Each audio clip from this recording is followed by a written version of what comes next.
میرے محترم دوستو، محرم الحرام کے فضائل میں سے ایک فضیلت یہ بھی ہے کہ یہ عربی سال کا پہلا مہینہ ہے۔ انگریزی سال ہمیں آتے ہیں جنوری فروری، لیکن دین سے دوری کا یہ نتیجہ ہے کہ ہمیں عربی مہینے نہیں آتے۔ ربیع الاول یاد ہے حضور کی ولادت باسعادت کی وجہ سے، ماہ رمضان ہمیں یاد ہے آنے والی عید کی وجہ سے، ذی الحج کو ہم نہیں جانتے، قربانی والا مہینہ کہتے ہیں، اور محرم الحرام کا نام ہمیں یاد ہے ان عظیم الشان شخصیات کی بے مثال قربانیوں کی وجہ سے۔ باقی ہمیں علم نہیں ہے کہ جمادی الاول بھی مہینہ ہے، جمادی الثانی بھی مہینہ ہے، رجب بھی مہینہ ہے، شعبان بھی مہینہ ہے، ربیع الثانی بھی مہینہ ہے، ذوالقعدہ بھی مہینہ ہے۔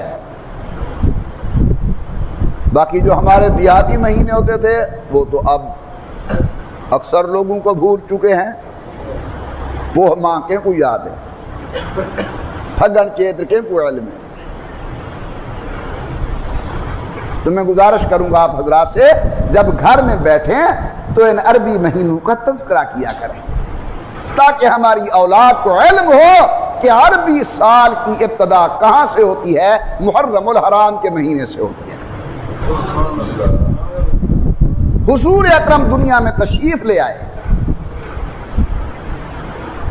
مکی زندگی سید الکونین کی عقائد کی تبلیغ کے اندر اور مدنی زندگی کے اندر بہت زیادہ احکامات نازل ہوئے۔ انتقال پر ملال ہوا، ابو بکر صدیق 2 سال کے لیے مسند خلافت پر آئے۔ ان کے انتقال کے بعد سیدنا فاروق اعظم آئے۔ میں ایک بات عرض کر رہا ہوں، سمجھنے کی کوشش فرمانا۔ محسوس ہوتا ہے کہ حضرت امیر عمر کا دور یہ تدوین دین کا دور ہے، تکمیل دین حضور پر ہو چکی تھی۔ اب احکامات شریعت کو ایک قانون کی شکل کے اندر قوم کے سامنے رائج کرنا یہ حضرت عمر کا کارنامہ ہے۔ امیر عمر رضی اللہ تعالی عنہ نے صحابہ کرام کو جمع فرمایا اور فرمایا، صحابہ کرام، خط و کتابت کے اندر عام طور پر اگر تاریخ ڈالی جاتی ہے تو وہ عیسوی تاریخ ڈالی جاتی ہے، یا پھر صورتحال یہ ہے کہ لوگ خط پر تاریخ نہیں ڈالتے۔ ہم الحمدللہ مسلمان ہیں، اللہ نے ہمیں مستقل دین دیا ہے، اللہ نے مستقل کتاب دی ہے، اللہ نے ہمیں شریعت دی ہے، اور دن رات آپ دیکھ رہے ہیں کہ فتوحات اسلامی کا دروازہ کھل چکا ہے۔ ہمیں چاہیے کہ ہم اپنی تاریخوں کا انتخاب کریں کہ ہمارے سال کی ابتدا کس مہینے پر ہوگی اور اختتام کس مہینے پر ہوگا۔ یہ حضرت عمر رضی اللہ تعالیٰ عنہ نے صحابہ کرام سے مشاورت کی۔ اکیلا فیصلہ فرما سکتے تھے، لیکن آپ کو اور مجھے تعلیم دی کہ اگر تم نے فیصلہ کرنا ہے تو مشورے سے کرو، مشاورت سے کرو، اپنے ساتھیوں کو اپنے کام کے اندر شریک کرو۔ میرے محترم دوستو، امام الانبیاء سے بڑا دانا، حضور اکرم سے بڑا عقل والا، امام الانبیاء سے زیادہ ذہن والا، حضور اکرم سے زیادہ فراست والا نہ آج تک پیدا ہوا ہے نہ قیامت کی صبح تک پیدا ہوگا۔ ہمارے یہ ایمان ہے، لیکن حضور اکرم بھی آنے والے معاملات میں اپنی جماعت کے ساتھ مشورہ کرتے تھے۔ علی بتاؤ کیا رائے ہے، ابو بکر بتاؤ کیا رائے ہے، امیر عمر تمہاری کیا رائے ہے، عثمان تمہاری کیا رائے ہے۔ یہ در حقیقت حضور آنے والے حالات کے لیے تعلیم دے رہے تھے اپنی جماعت کو کہ جب کوئی فیصلہ کرو تو مشورے کے ساتھ کیا کرو۔ پروردگار عالم نے امام الانبیاء کو فرمایا وَشَاوِرْهُمْ فِي الْأَمْرِ، اے میرے عظمت والے پیغمبر، شان والے نبی، مقام والے پیغمبر، بے شک میں نے آپ کو کائنات سے بڑا عقل والا پیدا کیا،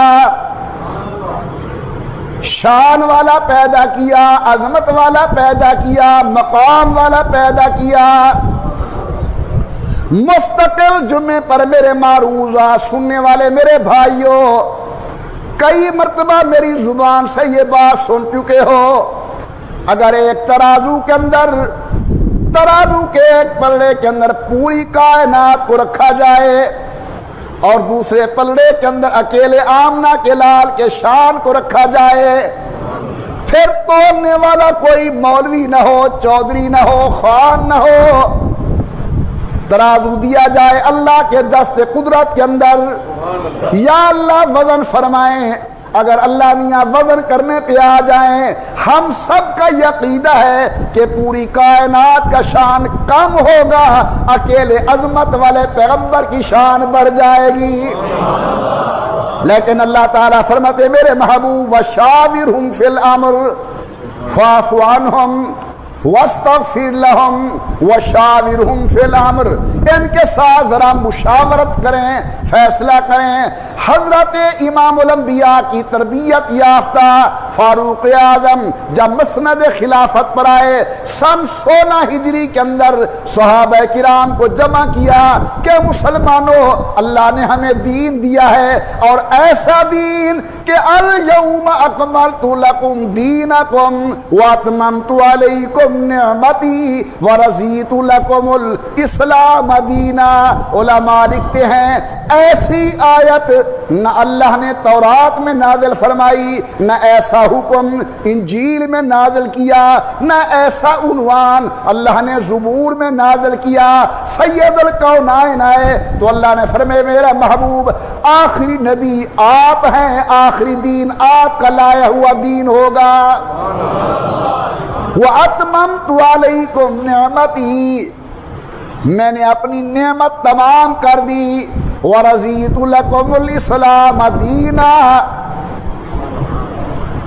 امام الانبیاء سرکار دو عالم کے بعد حضرت کی تربیت یافتہ جماعت اکٹھی ہوئی سن 16 ہجری کے اندر۔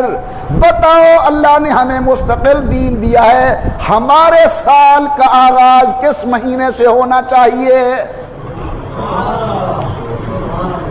مہینوں کے نام تو حضور بیان کر گئے تھے کہ یہ محرم ہے، یہ صفر ہے، یہ ربیع الاول ہے، یہ ربیع الثانی ہے، یہ جمادی الاول ہے، یہ جمادی الثانی ہے، یہ رجب ہے، یہ شعبان ہے، یہ رمضان ہے، یہ شوال ہے، یہ ذیقعد ہے، یہ ذی الحج ہے، پھر محرم الحرام۔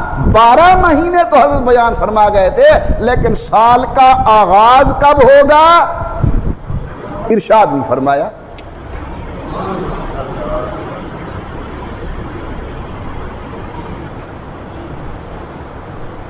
میں اپنے ذہن کی ایک بات کر رہا ہوں، اگر صحیح ہے تو اللہ قبول فرمائے، نہیں ہے تو اللہ میری صلاح فرما دے۔ حضور نے جہاں اور سب باتیں امت کو بتائیں، ایسی چھوٹی چھوٹی باتیں بھی ارشاد فرما سکتے تھے، لیکن آپ نے نہیں کی، صحابہ پر چھوڑ دی تاکہ امت کے سامنے میرے صحابہ و اہل بیت کی حجیت ثابت ہو کہ جو کام مصطفیٰ کرے اسے بھی ماننا پڑتا ہے، جو نبی کی جماعت کرے اسے بھی ماننا پڑتا ہے۔ صحابہ کرام جمع ہیں۔ بعض لوگوں نے کہا کہ ہم اپنے سال کا پہلا مہینہ ربیع الاول کو بناتے ہیں۔ کیوں؟ ہمارے آقا کی ولادت ہے اس مہینے میں، سید الکونین پیدا ہوئے ہیں، لہذا ہمارا پہلا مہینہ ربیع الاول ہونا چاہیے۔ ذرا غور کیجئے حضور نے کیسی تربیت کی تھی۔ اجلہ صحابہ بڑے حضرات نے فرمایا نہیں، اس لیے کہ عیسائیوں کے سال کا آغاز ہوتا ہے عیسیٰ علیہ السلام کی پیدائش والے سال سے، پیدائش والے مہینے سے۔ اگر ہم بھی حضور کی پیدائش والے مہینے سے اپنے سال کا آغاز کریں تو ان سے مشابہت لازم آئے گی۔ حضور اکرم نے ہمیں حکم دیا ہے کہ تم ان کے ساتھ مشابہت اختیار نہ کرو، تمہیں مستقل دین ہے، اپنے معاملات خود حل کرو۔ تشبہ سے بھی اللہ کے نبی نے ہمیں روکا ہے۔ دین کے مخالف لوگ ان جیسی شکل نہ بناؤ، ان جیسے لباس نہ پہنو، ان جیسی طرز تکلم اختیار نہ کرو۔ نہیں جی، ربیع الاول نہ، وہ بھی اپنے پیغمبر کی ولادت والے مہینے سے سال شروع کرتے ہیں، ہم بھی ویسے کریں تو پھر ان کے ساتھ مشابہت ہوگی۔ اور جماعت بولی نہیں جی ربیع الاول ہونا چاہیے۔ امیر عمر نے فرمایا کیوں؟ انہوں نے کہا حضور کا انتقال بھی تو ربیع الاول میں ہوا ہے۔ حضرت سیدنا عیسیٰ ابن مریم علیہ السلام ان کی ولادت ہوئی ہے، ہمارے آقا کا تو وصال مبارک بھی ربیع الاول کے اندر ہوا ہے، لہذا ربیع الاول ہونا چاہیے۔ حضرت عمر نے فرمایا اب تو بالکل نہیں ہونا چاہیے۔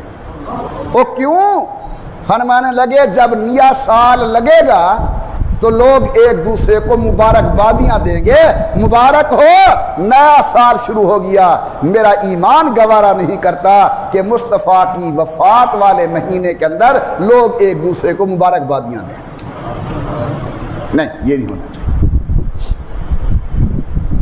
ایک بات میں عرض کرتا ہوں، اللہ اللہ، ربیع الاول نہیں بنانا بھائی، کیونکہ حضرت کی ولادت ہے، حضرت کا انتقال ہے۔ ہم نہیں چاہتے کہ حضور کے انتقال والے مہینے میں لوگ ایک دوسرے کو مبارکباد دیں۔ مختلف رائیں آئیں، آخر فیصلہ ہوا کہ ہمارے سال کا آغاز محرم الحرام سے ہونا چاہیے۔ کیوں؟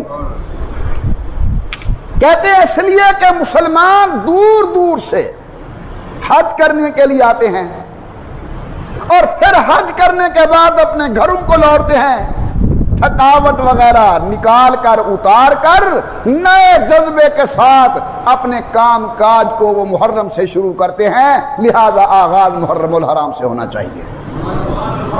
تو تمام صحابہ کرام نے اس رائے کو پسند کیا، اہل بیت رسول نے اس رائے کو پسند کیا، یوں ہمارے عربی سال کا پہلا مہینہ محرم الحرام متعین ہوا۔